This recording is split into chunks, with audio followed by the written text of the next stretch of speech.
गुरुर्ब्रह्मा गुरुर्विष्णु गुरुर्देव महेश्वर गुरुरेव परं ब्रह्म तस्मै श्री गुरवे नमः।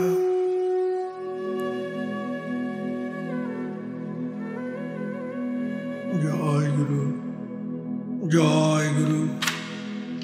परम করুণাময় গুরুদেবের নামে বেদান্ত পাঠশালার পাঠ শুরু করছি। আজকে জ্ঞান সংকলনী তন্ত্র নামক গ্রন্থ থেকে পাঠ করে শোনাচ্ছি। পর্ব ষষ্ঠ। তাবৎ বিজ্ঞা ভবেৎ সর্বা যাবৎ জ্ঞানং ন জায়তে ব্রহ্ম জ্ঞানং পদং জ্ঞাত্তা সর্ববিদ্যা স্থিরা ভবেৎ। বেদ শাস্ত্র পুরাণানি সামান্য গণিকাইব যা পুনঃ সম্ভবি বিদ্যা গুপ্তা কুলবধূরিব। বঙ্গানুবাদ। যতক্ষণ শাস্ত্রাদির জ্ঞান না হইতেছে ততক্ষণ ব্রহ্মজ্ঞানের পথে যাইবার সম্ভাবনা নাই। ব্রহ্মজ্ঞান লাভ হইলে সমস্ত বিদ্যা স্থিরত্ব লাভ করে। বেদ শাস্ত্র পুরাণ সমূহ সামান্য গণিকাতুল্য, কিন্তু সাম্ভবী বিদ্যা অতীব গোপন ও কুলবধূর ন্যায়। ব্যাখ্যা। আধ্যাত্ম পথের যারা পথিক প্রত্যেকেই কিছু না কিছু শাস্ত্র অধ্যয়ন করেন। ভক্ত সাধক যোগী বহিরাঙ্গে 3 ভাগ হলেও চরমে সবাই সমান। সাধন ক্ষেত্রে প্রথমাবস্থায় স্থিতি অনুযায়ী ভাগ অর্থাৎ বিভেদ নয় হলেও গীতা কিন্তু যোগীকে শ্রেষ্ঠ আসন দিয়েছেন। শাস্ত্রের জ্ঞান মহর্ষি ব্রহ্মর্ষি পদবাচ্য মহাজ্ঞানীর চিন্তা উপলব্ধি ও দর্শনের স্তরে আমরা যেতে পারি নাই। আমরা স্বীয় মগজি বুদ্ধি অর্থাৎ স্বীয় পণ্ডিতি দিয়ে বোঝার চেষ্টা করি মাত্র। এতে কি হয়? ভ্রান্তির সৃষ্টি হয়। কেন ভ্রান্তি হইবে? বহু বহু গ্রন্থে বহু বহু সাধন পদ্ধতির কথা বলা আছে। প্রাথমিক স্তরের সাধক সব কয়েকটিকেই সত্য বলে মনে করেন। এতে স্বীয় সাধন প্রক্রিয়ার প্রতি অনীহা আসতে পারে। গুরুদত্ত সাধনে অবিশ্বাস আসতে পারে বা আসেও। দেখুন তন্ত্রের দিকে। এক এক তন্ত্র এক একভাবে সাধন নির্দেশ করেছেন। শিব সংহিতায় এসব ব্যাপারে আমাদের সাবধান করে দিয়েছেন। এতে চান্যে চমুনয় সজ্ঞা ভেদা পৃথক বিধা শাস্ত্রেষু কথিতা হি এতে লোকব্যম মোহকারকা। অর্থাৎ এই সমস্ত দার্শনিক মুনিগণ ভিন্ন ভিন্ন নামে বিখ্যাত আছেন। তাদের মতামত পৃথক দর্শনশাস্ত্রে কথিত আছে, পরন্তু ইহারা সকলেই বিভিন্ন মতের দ্বারা মানব সকলকে মোহপথেই পরিচালিত করে থাকেন। যাই হোক, শাস্ত্রাদি পাঠের আবশ্যকতা আছে।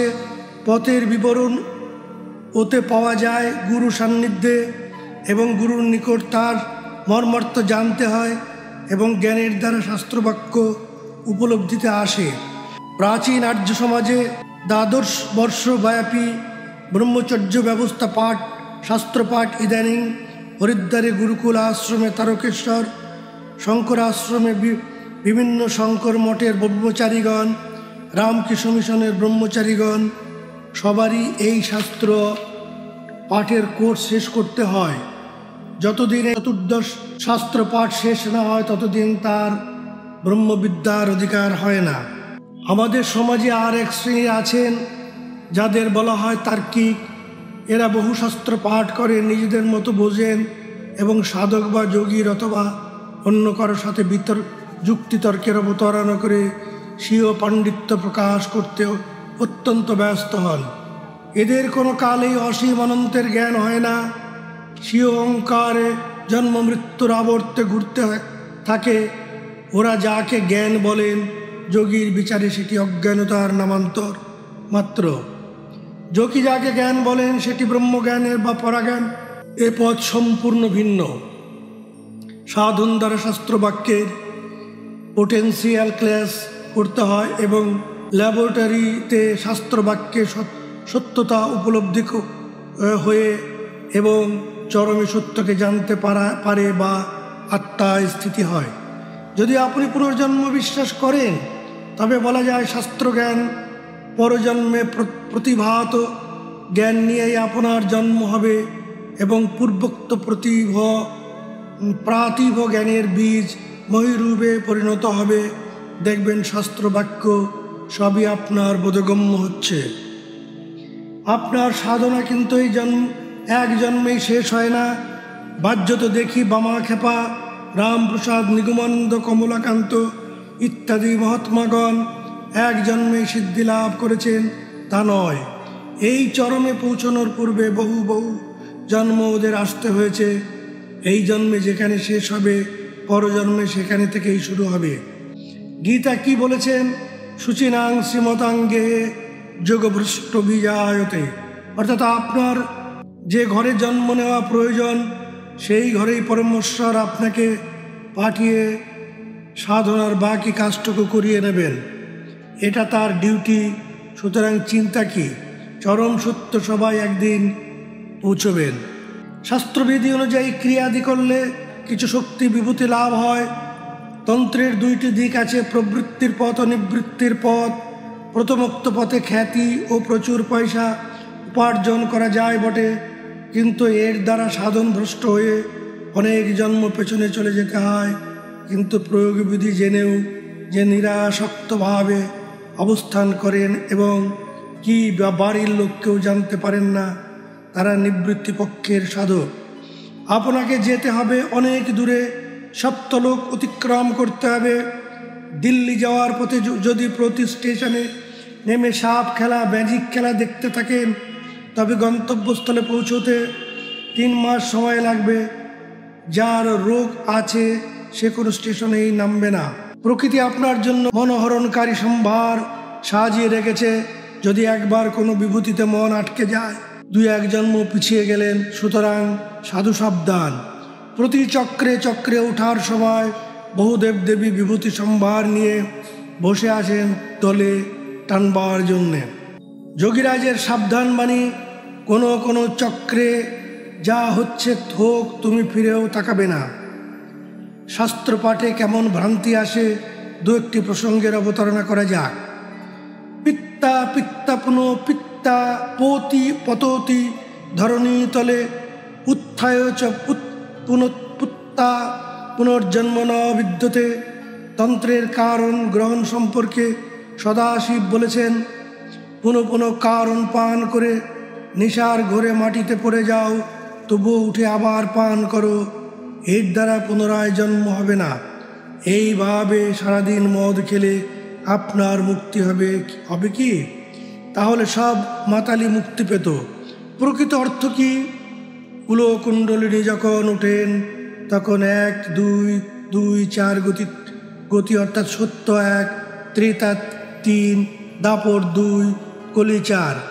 যথা মূলাধার থেকে মণিপুর নেমে স্বাধিষ্ঠানে, আবার অনাহত নেমে মণিপুর, আবার বিশুদ্ধ নেমে অনাহত, আবার আজ্ঞায়। এইভাবে নামা ওঠাই প্রাথমিক অবস্থার গতি। তারপরের গতি অভ্যাস হয়ে গেলে মূলাধার থেকে সহস্রার পর্যন্ত একই গতিতে সরাসরি উঠে যান, আবার নেমে আসেন। এটাই পততি ধরণী তলে। শক্তিকে আবার তুলতে হয়। উত্থায় চ পুনঃ পুনঃ পিত্তা। ক্রম অভ্যাসে আর পতন হয় না। ব্রহ্মনারী সাপ হয়ে সদাই বিচরণ করেন আর সহস্রার করিত সুধা পান করতে থাকেন। আরেকটি বাক্য যে সাধক স্বীয় সহসা গুরুকে অর্পণ করেন, তার অশেষ কল্যাণ হয়। যোষা অর্থে বউ, অর্থাৎ নিজের যদি ফুটফুটে সুন্দরী বউ থাকে তবে সেকে গুরুর ভোগার্থে দিতে হবে। এখনও দক্ষিণ ভারতের কোনো কোনো সম্প্রদায়ের মধ্যে এই কদাচার দেখা যায়। প্রকৃত অর্থ কি? স্থূল মনের চঞ্চলতা, প্রবৃত্তি, কামনা, বাসনা, দেহ, মন, এরাই আপনার প্রকৃতি বা যোষা। এই প্রকৃতিকে স্থির প্রাণ স্বরূপ গুরুকে অর্পণ করতে হয়। আর একটি বাক্য, রথে তু বামনং দৃষ্টা পুনর্জন্ম না বিদ্যতে, অর্থাৎ কোনো রথে যদি খুদে মানুষ বসে আছে দেখেন, তবে আপনার জন্ম হবে না, মুক্তি লাভ করবেন। শখানেকের রথ তৈরি করে যত সার্কাস পার্টি আছে সেখান থেকে 1.5 কোটি মানুষ এনে এসে বসিয়ে দেবেন। শুধু আপনি কেন, একা দেখবেন, গ্রামের সবাইকে দেখাবেন। প্রকৃত অর্থ হচ্ছে দেহখণ্ডখানি রথ, জীবাত্মা রূপী অর্জুন বসে আছেন, প্রাণরূপী গোবিন্দ তার সারথি, ধর্ম অর্থ কাম মোক্ষ ঘোড়া অষ্টপাশরূপী অষ্ট বলগা ধারণ করে আছেন। 2টি চাকা এরাও পিঙ্গলা, হনুমান অর্থে বায়ু অর্থাৎ শ্বাস প্রশ্বাস। তিনি রথে বসে আছেন। প্রত্যাহার ধারণা ধ্যান দ্বারা রথকে অলঙ্কৃত করলে তবে সুরথ হয়। সুরথ হলেই বৈশ্য নিশ্চয়ের থেকে বুদ্ধি বা স্থিরত্বের পূর্বাভাস। সমাধির সাথে দেখা হবে। ব্যবসায়িক থেকে বুদ্ধি অর্থে নির্মল বুদ্ধি, যা কিনা ভগবান প্রদত্ত সম্পদ। সুরথ হলেই দদামি বুদ্ধির যোগম তং যেন মাম উপজান্তিতে, তোমাকে সেই বুদ্ধি প্রদান করব যাতে তুমি আমাকে জানতে পারো। যখনই এই যোগের দ্বারা সমাধিকে প্রাপ্ত হবেন, তখনই আত্মা স্বরূপে এক লিঙ্গ দেহ কুটস্থ দেখবেন। এটাই বামনং দৃষ্টা। সুরথং না হলে সমাধির সাথে দেখা হবে না, সমাধি না হলে বামন দেখা হবে না, বামন না দেখলে প্রাণ সত্তারূপী দুর্গার সাক্ষাৎ হবে না। মার্কণ্ডেয়, শক্তিকে মা আশ্রয় করে সাধন করুন। আত্মসূর্য অর্থাৎ তর্ক বোধে অষ্টাদশ পদ্মে মহাবিষ্ণু দর্শন পাবেন। কুটস্থই গুরু, ক্রিয়া করে বুঝতে হবে। স্বীয় লক্ষ্যে পৌঁছানোর জন্য একমাত্র অবলম্বন যে সাধন প্রক্রিয়া, সেটি কিন্তু বইতে লেখা থাকে না। আকারে ইঙ্গিতে কিছুটা থাকে বটে, কিন্তু চাবি গুরুর কাছে। ঈশ্বর গণিকা শব্দ ব্যবহার করেছেন এই অর্থে যে শাস্ত্র সহজ, গুরুর কাজ সহজলভ্য। আপনার পয়সা থাকলে 1 ডজন আলমারি বোঝাই করতে পারেন, কিন্তু ব্রহ্মবিদ্যাও তার সাধন পদ্ধতি বইতে পাওয়া যাবে না বলে যোগী মনে করেন না। ইন্দ্রিয় কোনো কর্মই তৎ পৌঁছায় না। তাই অর্থাৎ অতীন্দ্রিয় রাজ্যে জাগতিক কোনো কর্মই যায় না। এমনকি জ্ঞান অজ্ঞান সবই পার্থিব, তাও যাবে না। ঠাকুর শ্রীরামকৃষ্ণের কথা, জ্ঞান অজ্ঞানের পারে যাও। যোগ বা তন্ত্র বা যে কোনো সাধনার বস্তু আজও গুরুমুখে বর্তমান। তাই সাম্ভবী বিদ্যা বা ব্রহ্মবিদ্যা, ব্রহ্মবিদ্যাই সাম্ভবী বিদ্যা। বাহ্য জপ, পূজা, পুরস্চরণ, যাগ যজ্ঞ, দরিদ্র নারায়ণ সেবা, মহোৎসব, কীর্তন ইত্যাদি সমস্তই বৈরাঙ্গ সাধন। এর দ্বারা পুণ্য সঞ্চয় হয়, পুণ্য ক্ষয়ে আবার জন্ম পরিগ্রহ করতে হয়।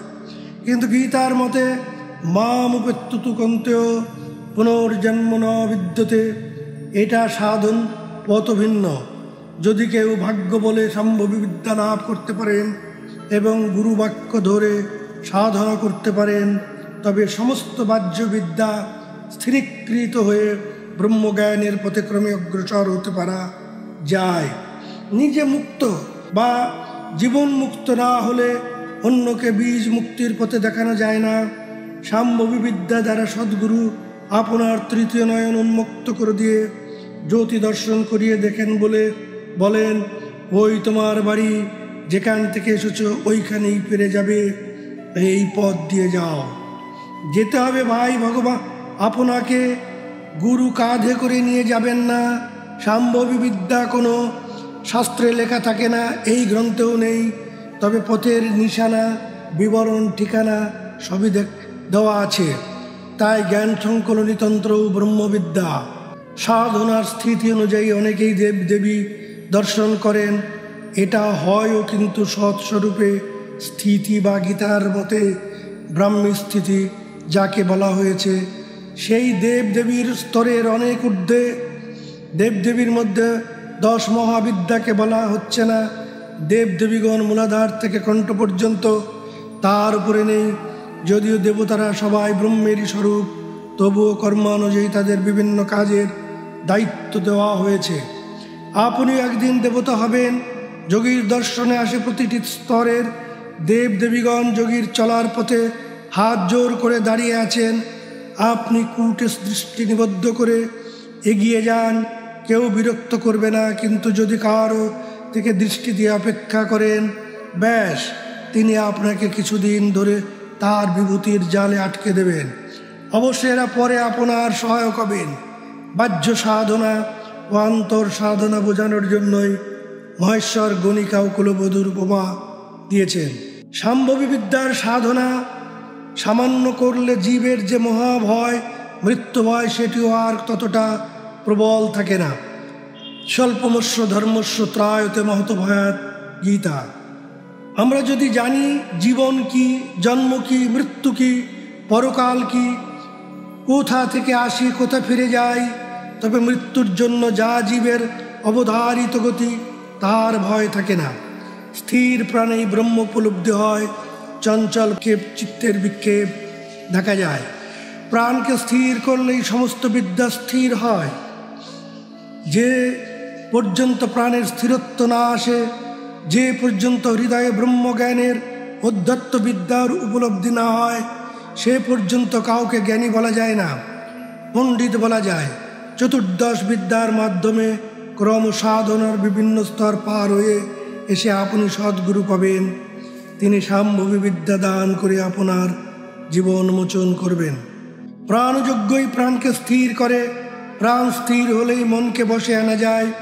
বশীভূত মন একাগ্রতায় একাগ্র মনই ঈশ্বর সাধনা হয়। স্থির মনে প্রকৃতির অভাব থাকে না। আপনার মনকে প্রতিনিয়ত বিষয় থেকে বিষয়ান্তরে যদি ভ্রমণ করান, তবে কতদিনে আপনি শান্ত হবেন? ভাই, মনের সাধনায় মন বসে আসে না, প্রাণীর সাধনায় মন বসে আসে এবং সময়ান্তরে চতুর্দশ বিদ্যাও স্থির হয় এবং সাম্ভবী বিদ্যাও লাভ হয়। দেউস্তা সর্ববিদ্যাশ্চ দেউস্তা সর্বদেবতা দেউস্তা সর্বতীর্থানি গুরুবাক্যেন লভ্যতে। বঙ্গানুবাদ: দেহের অভ্যন্তরে সকল বিদ্যা, সকল দেবতা এবং জগতের সমস্ত তীর্থের অবস্থান। সদ্গুরুর উপদেশক্রমে এ সকলের মর্মার্থ উপলব্ধি করা যায়। ব্যাখ্যা: এক বিখ্যাত দার্শনিক বলেছেন, a learned ignorance is the end of his philosophy and beginning or religion. জাগতিক সমস্ত জ্ঞানের শেষ প্রান্তে এসে মনে হয় কিছুই জানি না। এক বিরাট অজ্ঞতা বা কেমন যেন বোকা বনে যাওয়া ভাব মনকে আশ্রয় করে। অসীম অনন্ত জ্ঞান সমুদ্রের তীরের কাছে বসে দুই একটি পাথরের সংগ্রহ করেছি মাত্র, এই বোধ যখন আসে, অধ্যাত্ম জ্ঞানের বীজ কেবলমাত্র অঙ্কুরিত হয়। ঠিক সেই সময় জাগতিক জড়বিজ্ঞান, ফিজিক্যাল সায়েন্স যেখানে শেষ, আধ্যাত্ম বিজ্ঞান সেখান থেকে শুরু। প্রায় 5000 বছর আগে কনাদ ঋষি অ্যাটমের সন্ধান পেয়েছিলেন ইলেকট্রন, প্রোটন ও নিউটনের সন্ধান। তিনি বলেছিলেন, ব্রহ্মাণু, আমরা বলছি অ্যাটম। যাই হোক, কিছুই জানা হয় নাই, ভাবটি থেকেই শুরু করতে হয়। ব্রহ্মবিদ্যাই বিদ্যা, যা এই দেহেই সাধন করে লাভ করা যায়। আত্মজ্ঞান লাভই ব্রহ্মজ্ঞান। তৃতীয় নয়ন উন্মিলনে যোগী আকাশের মতো এক বিরাট চক্ষু দেখেন। দিবির চক্ষুরা ততম। তার ভেতরে প্রবেশ করলে যোগীর কোনো বিদ্যাই অজানা থাকে না। মনন করা মাত্রই সেই স্থানে প্রতিফলিত হয়। মানব দেহের মেরুদণ্ডে 6টি পদ্ম বা চক্র আছে। তার মধ্যে হৃদয়ের ঠিক পেছনে যে দ্বিদল পদ্ম আছে, যাকে আজ্ঞা চক্র বলে, তাকে বাদ দিলে বাকি 5টি চক্র যথাক্রমে ক্ষিতি, অপ, তেজ, বায়ু ও আকাশ। এদের স্থান মূলাধারে, লিঙ্গমূলে, নাভিতে, হৃদয়ে ও কণ্ঠে। এই পঞ্চচক্র বা পদ্মকে পঞ্চভূত বলা হয়। তাই আমাদের স্থূল দেহটি পঞ্চভৌতিক দেহ। দেহস্থ পঞ্চভূত, বহির্বিশ্বে পঞ্চমহাভূতের সূক্ষ্মরূপ। ব্রাহ্মণগণ পূজায় বসে ভূত শুদ্ধির মন্ত্র পাঠ করেন ও সাদা সর্ষে ছিটিয়ে ভূতাপসারণ করেন। রুদ্রজামল গ্রন্থে আপনি পাবেন ষটচক্র ভেদেন প্রীতির্যস্য সাধন চেতস সংসারে বা বনে বাপি স্বসিদ্ধ ভবতি ধ্রুবম। অর্থাৎ ষটচক্র ভেদ ব্যাপারে যাহার আগ্রহ আছে তিনি সংসারে বা বনে যেখানেই থাকুন নিশ্চিত সিদ্ধি লাভ করবেন। তন্ত্রেও ভূতশুদ্ধির একটা বিরাট ব্যাপার। যে সাধক প্রকৃতপক্ষে এই বিধি জানেন তিনি দেবতা পতবাচ্য। ষোড়ান্যাস ও ভূত শুদ্ধি সম্পূর্ণভাবে যোগাশ্রিত কৌশল এবং সদ্গুরুগম্য। ষোড়াসিদ্ধি সাধককে দেব দানব যক্ষ রক্ষ গন্ধর্ব প্রভৃতি গ্রহ পিশাচ ভয় করে এবং প্রণাম করে। বিষাক্ত সর্প হিংস্র জন্তুগণ তাদের স্পর্শ করে না। ষোড়াসিদ্ধ সাধকের প্রণাম যদি কেউ গ্রহণ করেন তবে প্রণাম গ্রহণকারী সমান সদনে যাবে। এটাই তন্ত্রের বাক্য। সংক্ষেপ ভূত শুদ্ধির মন্ত্র আলোচনা করে যাক। আপনার বোধ হয় অপ্রাসঙ্গিক মনে হচ্ছে, কিন্তু তা নয়, কারণ দেহস্থ সর্ববিদ্যা মন্ত্র দেবতা তীর্থ জানতে দেহটাকে তো আগে জানা চাই, তারপরে কিভাবে কোন পথে প্রয়োগ করতে হয়, সামর্থ্য কী ইত্যাদি বা মর্মার্থই বাকি এইসব জানলে ভালো হয়। যাই হোক, আগে ভূত কি বলা হয়েছে, এখন তাদের শোধন হচ্ছে। ওং ভূত শৃঙ্গারষ্টবিচ্ছিব সুষুম্না পথেন জীব শিবং পরম শিব পদে যোজয়ামি স্বাহা। ওং জং লিঙ্গ শরীরং শোষয় শোষয় স্বাহা। ওং রং সংকোচ শরীরং দেহ দহ দহ স্বাহা। ওং পরং শিব সুষুম্না পথেন মূল শৃঙ্কাটল মূলস সল্লস জল জল প্রজ্জ্বল প্রজ্জ্বল সোহং স্বাহা। অর্থাৎ সুষুম্না পথে জীবিত ভাবে স্থিত জীবাত্মারূপী শিবকে পরমাত্মারূপী শিবের সাথে যোগ করিলাম। স্থূলদেহ বোধ নাশ হলো। এইবার লিঙ্গ শরীরের যা সূক্ষ্ম শরীর তাকে রং বীজ দ্বারা নাশ করুন। লিঙ্গদেহ আপনার কুটস্থে দেখবেন আপনারই প্রতিকৃতি, তবে তাহার বড় পুরো আঙ্গুলের সাইজ। স্থূল লিঙ্গ শরীর নাশ হলেও থাকে কারণ শরীর। আপনার সংস্কার অনুযায়ী কারণ দেহ প্রয়োজনে লিঙ্গ স্থূল দেহ তৈরি করে এবং জন্ম পরিগ্রহ করায়। তাই যোগী কারণ বীজকেও নাশ করেন। জ্ঞানাগ্নি প্রজ্বালিত হলে তার তেজে কারণ বীজ নাশ হয়। তবুও সূক্ষ্ম অহংবোধ থেকে সেই কারণেই মহিষাসুর মরে নাই। মহাশক্তির পদতলে তার অবস্থান। ঠাকুর রামকৃষ্ণ বলেছেন, যাক শালা দাস আমি হয়ে, থাক শালা দাস আমি হয়ে। যাই হোক, রং বীজ দ্বারা কারণ বীজ নাশ হলো। এইবার আপনি প্রাণায়াম সহযোগে কুণ্ডলিনীকে সুষুম্না মার্গ নারীর ভিতর দিয়ে সহস্রার স্থিত মূলাতে নিয়ে যান। এটা আপনার একাদশ দ্বার। আপনি এই পথেই চলে যাবেন মহাশূন্যে নির্বিকল্প। অর্থাৎ 1728টি প্রাণায়ামে এই স্থিরত্ব আসে। তার আগেও হতে পারে যদি সংস্কার ভালো থাকে। আপনি ব্রহ্মস্বরূপ, তাই সোহং অবস্থা। আপনার জিহ্বা মন্ত্র হংস তাও রুদ্ধ হয়ে গেল। আপনি সমাধিতে স্থির, অচল, শান্ত। একেই প্রকৃত ভূত শুদ্ধি বলে। আরও এক প্রকার পদ্ধতি আছে। জ্যোতির্মন্ত্র 108 বার জপ করিতে হয়। আপনি সমস্ত জীবন ধরে ওই শ্লোকগুলি পাঠ করলেন, মন্ত্র কয়েক কোটি জপও করলেন, কোনো ভূতই শুদ্ধি হবে না, ভূত ছাড়বেও না। সদা সরসে ছিটালে ভূতেরা অপসারিত হয় না। এই ভূত আপনি নিজে। 24 তত্ত্বই ভূত। কামনা, বাসনা, অহংকার, চিত্তের চাঞ্চল্য, বহু বহু ভূত আপনার মধ্যে পাকা বাড়ি করে বসে আছে। ভাড়াটে কেস করেও তোলা যায় না। প্রাণায়ামের অ্যাটম বোম চার্জ করলে তবেও ছাড়ে। এই সাধন সম্পূর্ণ যোগ সাধন। এ করতেই হবে, যে জন্মেই হোক, না হলে পরামুক্তির জন্য কোনো পথ নাই। আপনি এ জন্মে পান নাই, চিন্তা কি? এই মনোভাব নিয়ে দেহত্যাগ করুন, পরজন্মে অবশ্যই পাবেন। দেহের যে 6টি পদ্যের কথা আপনি আগে শুনেছেন, এরই মধ্যে 50 মাতৃকা বর্ণ অবস্থান করছে। প্রতিটি বর্ণ মহাতেজময়ী।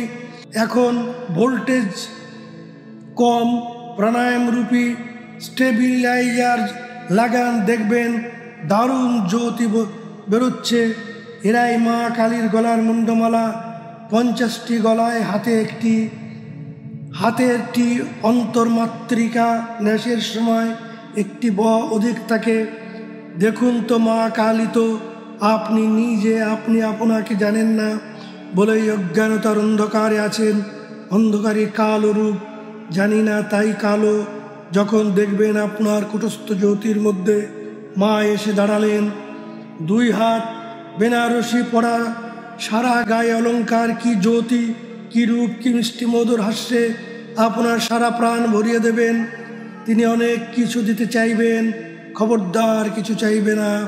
বলবেন, তোমার ভয় পদ দাও। তন্ত্রের মন্ত্রিকার ন্যাস, অন্তর্মাত্রিকা ন্যাস এবং যোগের প্রাণায়াম একই ব্যাপার। বর্ণগুলি কোথায় কোথায় আছে আপনি অবশ্যই জানেন। মূলাধারে 4টি চতুর্দল পদ্মের পাপড়িতে, স্বাধিষ্ঠানে 6টি ষড়দল পদ্মের পাপড়িতে, মণিপুরে 10টি 10 দল পদ্মের পাপড়িতে, বুকে অর্থাৎ অনাহততে দ্বাদশটি দল পদ্ম মধ্যে, কণ্ঠে বিশুদ্ধক্ষ 16টি ষোড়শ দল পদ পাপড়িতে, আজ্ঞায় 2টি দ্বিদল পদ্মের পাপড়িতে। কয়টা হলো? 50টি বর্ণ। মাতৃকার ন্যাস করবার সময় একটি অধিক, মোট 51টি বর্ণমালা। মূলাধার থেকে কণ্ঠ পর্যন্ত 5টি পদ্মে 5 জন দেবতার অবস্থান, যথা গণেশ, শক্তি, অগ্নি, বিষ্ণু, শিব। আপনি নিশ্চয়ই শিবাদি পঞ্চদেবতার নম বলে থাকেন। আপনি আপনার পূজা করছেন।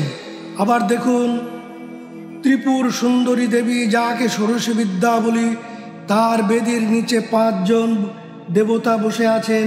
তার উপরে শিবের নাভি থেকে উত্থিত পদ্মমধ্যে বালাক মণ্ডলাকার দেবী ষোড়শী মহাবিদ্যা। পঞ্চপদ্মে পঞ্চতন্মাত্রার অবস্থান, যথা শব্দ, আকাশ, কণ্ঠে, স্পর্শ, বাতাস, হৃদয়ে, রূপতত্ত্ব, তেজ বা অগ্নিতে, নাভিতে, রস, জল, লিঙ্গমূলে, গন্ধ, মাটি বা ক্ষিতিতত্ত্ব, মূলাধারে একত্রে শব্দ, স্পর্শ, রূপ, রস, গন্ধ। মনের সমস্ত বিক্ষেপ পঞ্চতন্মাত্রার দ্বারা সৃষ্টি। ওর প্রভাবে মানুষ বহুভাবে নিজের জালে নিজে জড়িয়ে পড়ে। শাস্ত্র 49 বায়ুর কথা বলেছেন। প্রাণ বায়ু শ্রেষ্ঠতম। বিশেষ প্রক্রিয়ায় যদি সমস্ত বায়ুকে রুদ্ধ করা যায়, তবে আপনার দেহখানি পাখির মতো শূন্যে ভাসতে থাকবে। জলের উপর দিয়ে হেঁটে যাবেন, আকাশে মেঘের উপর দিয়ে হেঁটে যাবেন, ইত্যাদি। ঈশ্বরের সৃষ্টি চতুর্বিধ জগতের সবাই প্রাণকে ধারণ করেই বর্তমান। চতুর্বিধ অর্থে সেদজ অর্থাৎ জলজ, উদ্ভিজ অর্থাৎ অন্ডজ, জরায়ুজ। সমস্তের মধ্যে একই মহাপ্রাণ অবস্থিত। সমস্তের মধ্যে একই প্রাণ সত্তা বা চৈতন্য সত্তা, যার অভাবে ঘটলেই দেহটা মৃত। সুতরাং প্রাণন ধর্মই সনাতন ধর্ম। প্রাণ শক্তি জগদ্ধাত্রী। আমাদের ভ্রুদয়ের মধ্যে যে কুটস্থ আছে, অখিল ব্রহ্মাণ্ডের সমস্ত জ্ঞান সেখানে স্থিরাকৃত অবস্থায় আছে। এই জ্ঞানই ব্রহ্মজ্ঞান। এই জ্ঞান লাভ হলে প্রজ্ঞায় স্থিত হওয়া যায়। সাধনকালে দেখবেন বহু দেবদেবী আপনার সামনে আসছেন। তারা আপনার দেহকে আশ্রয় করে আছেন। যেহেতু তাদের স্থূল ও পঞ্চভৌতিক দেহ নাই, সেই হেতু তারা আপনার সাধনার সাথে নিজেরকে যুক্ত করেন এবং আপনাকে ঊর্ধ্বে যেতে সহায়ক শক্তি হিসেবে সাহায্য করেন। কুটস্থ গোলকের মধ্যে দেখবেন কয়েকজন রাজর্ষি জোর হস্তে বসে আছেন। তারা সাযুজ্য লাভ করেছেন। এই বিষয় যোগী বোধগম্য। দেহস্থ প্রতিটি চক্রের উপরে এক একটি আকাশ আছে। মোট 5টি আকাশের কথা শাস্ত্রে পাওয়া যায়। আকাশস্তু মহাকাশং পরাকাশং পরাৎ পরম তত্ত্বাকাশং সূর্যাকাশং আকাশং পঞ্চলক্ষণম। আকাশ, মহাকাশ, পরাকাশ, তত্ত্বাকাশ, সূর্যাকাশ, এই পঞ্চ আকাশী পঞ্চশূন্য। তাই পঞ্চশূন্যে স্থিতা তারা সর্বান্তে কালিকা স্থিতা, অর্থাৎ ঘটাকাশ। অর্থাৎ পঞ্চ আকাশ যুক্ত আপনার দেহখানিকে একত্রে ঘটাকাশ বলা হয়েছে। তাই পঞ্চশূন্য, এরই মধ্যে তারা মা সর্বদা বিরাজ করছেন। তারাই আপনাকে স্তন্যপানে করাচ্ছেন, এটা তারই কাজ। যাই হোক, যখন দেহ থেকে প্রাণবায়ু নির্গত হবে তখন দেখবেন দেহস্থ ঘটাকাশ মহাকাশে বিলীন হয়ে গেছে। আকাশের সমস্ত শব্দ, সুতরাং সমস্ত শব্দই আদিতে মহাশূন্য থেকে জাত হয়েছে। সা থেকে নি পর্যন্ত এবং নি থেকে সা পর্যন্ত চতুর্দশ মাত্রা এবং উত্থিত বাক্য সকল সমস্তই বৈখির স্তরে এসে প্রকাশমান হয়। কুলকুণ্ডলিনী শক্তি বাগদেবী নামে অভিহিতা। মহাভারতে পঞ্চপাণ্ডব যে শঙ্খধ্বনি করেছিলেন সেটি আর কিছুই নয়, যোগ ক্রিয়ার সময় পঞ্চচক্র থেকে উত্থিত পঞ্চশব্দ বা নাদ বা ঘোষা। পঞ্চশব্দ মিলিত হয়ে এক শব্দ যোগী শ্রবণ করেন, তাকে বলে পঞ্চজন্য, যা ভগবান শ্রীকৃষ্ণ বাজাচ্ছেন। বহির্জগতে যেমন উত্তরায়ণ ও দক্ষিণায়ন আছে, অন্তর্জগতেও শ্বাস গ্রহণকে উত্তরায়ণ ও শ্বাস ত্যাগকে দক্ষিণায়ন বলে। অয়ন শব্দের অর্থ পুংস। আপনার দেহে মেরুদণ্ড মধ্যে সুষুম্না নাড়ি, তার মধ্যে ব্রহ্মনাড়ি আছে। এই পথে বিপরীত গতিতে কুলকুণ্ডলিনী বা জগদ্ধাত্রী রাধা উঠেছেন এক একটি বন অতিক্রম করে। বন অর্থে দেহস্থ পঞ্চবনকে বোঝাচ্ছেন। পূর্বেই আলোচনা হয়েছে পঞ্চনাদ বা ঘোষ সম্পর্কে। এই উল্লিখিত পঞ্চাকাশ থেকে উত্থিত নাদি আয়ান ঘোষ জাগতিকভাবে শ্রীমতী রাধার স্বামী। কুটের নিচে প্রকৃতির রাজ্য অখণ্ড মহাকাল খণ্ডকালে পরিণত হয়েছে। কালের যিনি অধিষ্ঠাত্রী তিনিই কালী।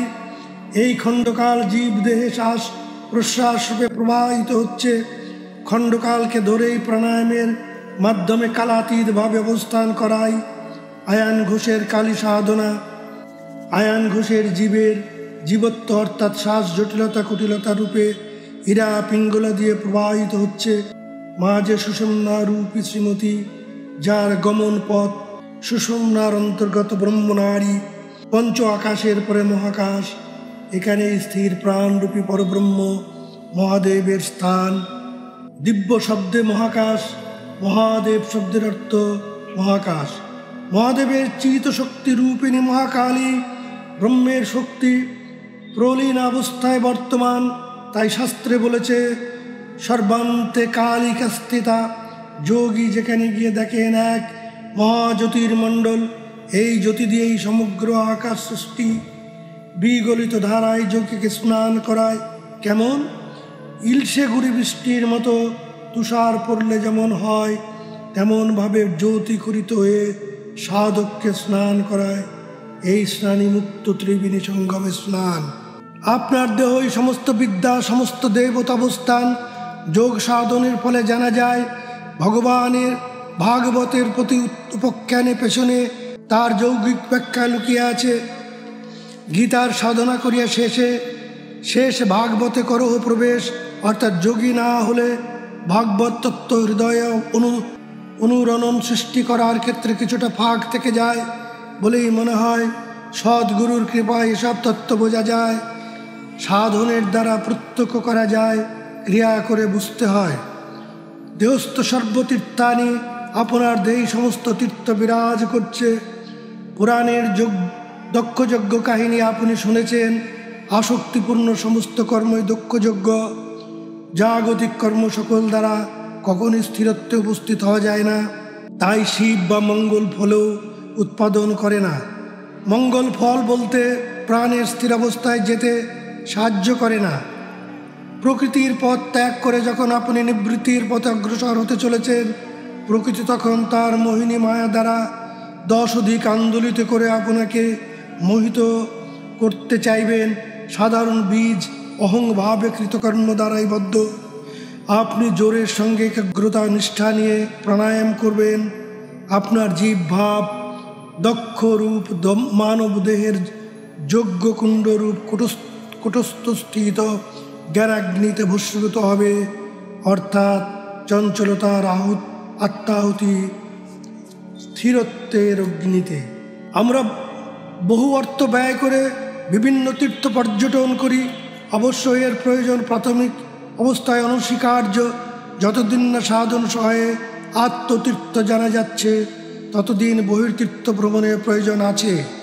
বিভিন্ন উচ্চকোটির যোগী ঋষি সাধক শ্রেষ্ঠগণ যে সমস্ত স্থানে সাধনা করে গেছেন তাদের সাধন অনুসমূহ সেই সেই তীর্থে বিদ্যমান। যার যেমন গ্রহণ ক্ষমতা সে তেমনি ফল গ্রহণ করেন। মূল শ্লোকে দেহস্থ সর্বতীর্থানি আমরা পেয়েছি, দেহ মধ্যে সপ্ততীর্থ বিদ্যমান। যোগী তার সাধন বলে এই তীর্থসময়ের সন্ধান পেয়েছেন। মূলাধার পদ্ম খুলে গেলে যোগী এক সরোবর দর্শন করেন। এই তীর্থের নাম ব্রহ্মতীর্থ, পুষ্কর তীর্থ। কেউ বার মহাতীর্থও বলেন। মহাতীর্থ বলার কারণ হলো প্রথম স্নান এখানেই করতে হয়। ভূলোকের সমস্ত তীর্থ এখানে অবস্থান করছে। দেখবেন যক্ষগণ এই তীর্থে বিচরণ করছেন। আপনি উপস্থিত হওয়া মাত্র তারা আপনাকে পথ ছেড়ে দেবে। স্নান শেষ হলো, মুক্তির প্রথম সোপান আপনি অতিক্রম করলেন। এইবার আপনি স্বাধিষ্ঠান বা স্বর্গতীর্থে উপস্থিত হলেন। এই স্থানে স্বর্গের সমস্ত তীর্থ একত্রে অবস্থান করছে। কত দেব দেবী, দেবকন্যা, অপ্সরা সবাই স্নান করছে। যেহেতু আপনি যোগী তাই দেবতারাও আপনাকে পথ ছেড়ে দেবে। অপ্সরাও দেবকন্যাগণ নিরাবরণ অবস্থায় স্নান করছেন, তাই দেখে মোহিত হয়ে অর্থাৎ আসক্ত হয়ে মজে যাবেন না। স্নান শেষ হলে এইবার আসুন মণিতীর্থে বা দেবতীর্থে। এই স্থানটি মণিপুর পদ্মে। উচ্চ স্বর্গের দেব দেবীগণ এখানে স্নান করছেন। প্রসঙ্গত বলা ভালো, কামনা বাসনার আশ মাত্র থাকলে এই মণিতীর্থে স্নান করা যায় না। এইবার আসুন নাদতীর্থে। এই স্থানটি অনাহত পদ্মে। প্রত্যেক ইষ্ট এই তীর্থে আছেন। চতুর্দিকে বিভিন্ন ধ্বনি হচ্ছে, ঘণ্টা, কাসর, মৃদঙ্গ, করতাল, বাঁশি ইত্যাদি সব শব্দ মিলিত হচ্ছে ওঙ্কারে। এখানে স্নান করুন, দেখবেন আপনার দেহটা জ্যোতির্ময় হয়ে গেছে। ইষ্ট সান্নিধ্য লাভ করছেন। দেব কন্যাগণ, অপ্সরাগণ আপনার স্তুতি করছেন বা সেবা করছেন। সাবধান, এই সেবা যত্ন পেয়ে আটকে যাবেন না। লক্ষ্য অভয় ব্রহ্মপদ, এটা যেন ঠিক থাকে। আমরা এবার যাব হরিদ্বার বা হরদ্বার তীর্থে, অর্থাৎ বিশুদ্ধ পদ্মে। যেহেতু ধূম্রবর্ণের ষোড়শদল পদ্মে শিব শক্তির অবিনাশভাবে বিদ্যমান এবং অষ্টম মহাতীর্থের একত্র সমন্বয়, তাই এই তীর্থকে হরদ্বার বলা হয়। আবার এর পরে আমরা যাব কুটস্থ অক্ষর ব্রহ্মের সন্ধানে। সেখানে গেলে জগৎ সংসার বা পার্থিব সকল আকর্ষণ থেকে মুক্ত হওয়া যায়। তাই কুটস্থকে হরির সদন বলা হয়। হরির সদনে যাওয়ার দরজা পার হওয়ার অধিকার এই তীর্থে স্নান করলে পাওয়া যায়। তাই এই তীর্থের অপর নাম হরিদ্বার। এইবার আমরা যাব তীর্থরাজ মুক্ত ত্রিবেণী তীর্থে। এই তীর্থের নাম আছে মানস তীর্থ বা বিন্দু সরোবর তীর্থ। অন্তর্জগতের মানস সরোবরই এই স্থানে। মানস সরোবর মোট ৮টি, বহির্জগতে এটি একটি, অন্তর্জগতে 7টি। বিন্দু তীর্থে স্নান করলে নির্বাণ মুক্তি লাভ হয়। স্নান শেষ হলো। স্নান দেহ আসনে জ্যোতির্ময় সূক্ষ্ম দেহ বা ভগবতী তনু নিয়ে আপনি চলছেন যুধিষ্ঠিরের সশরীরে স্বর্গে যাওয়া অনন্ত অসীম জ্যোতির সাম্রাজ্য। শ্রীগুরু আপনাকে সাথে করে নিয়ে যাচ্ছেন। সহস্রদল অভ্যন্তরে গুরু বাক্পাদুকা, হংসপীঠের উপর শুভ্র দ্বাদশ দল পদ্ম, তার উপরে নির্গুণ নিরাকার সজ্জিতে একং ব্রহ্মের সাকার বিগ্রহ। প্রত্যেকের শ্রীগুরু এক। এই পাদুকা তীর্থে অবস্থান করেন। পরমাত্মার প্রথম সাকার মূর্তি শ্রীগুরু, আপনার সূক্ষ্ম ভগবতী তনু সেই পরমাত্মা রূপী শ্রীগুরুর বিগ্রহের সাথে লীন হয়ে গেল। বিষ্ণুর সুদর্শন চক্রই আপনার কুটস্থ, যা দেখতে সুন্দর, অতীব সুন্দর, তাই সুন্দর। মাতৃকান্যাসের ব্যাখ্যায় 51টি বর্ণের কথা বলা হয়েছে। 51টি বর্ণই 51 পীঠ, যা আপনার দেহে অবস্থান করছে। আপনি স্থিরত্ব উপনীত, বাহ্য চঞ্চলতা নাই। আপনি ধ্যানস্থ, আত্মসমাহিত শিব ভাবে স্থিত কুণ্ডলিনী শক্তি জাগ্রত করেছেন। উমার জন্ম বা সতীর পুনর্জন্ম গ্রহণ, তিনি ব্রহ্মনারী বাহিতা হয়ে ঊর্ধ্বে চলেছেন, পরমাত্মার সাথে মিলিত হয়েছেন। এটাই উমার বিবাহ। মূলাধারে যুক্ত ত্রিবেণী, আজ্ঞায় মুক্ত ত্রিবেণী, মুক্ত ত্রিবেণী তীর্থরাজ। সাধন ভিন্ন এসব তত্ত্ব উপলব্ধি আসে না। ব্রহ্মজ্ঞ গুরু প্রদর্শিত পথে এগিয়ে গেলে সমন্বয়ে সমস্তই জানা ও বোঝা যায়। জয় গুরু, জয় গুরু, জয় যোগীরাজ, জয় যোগীরাজ।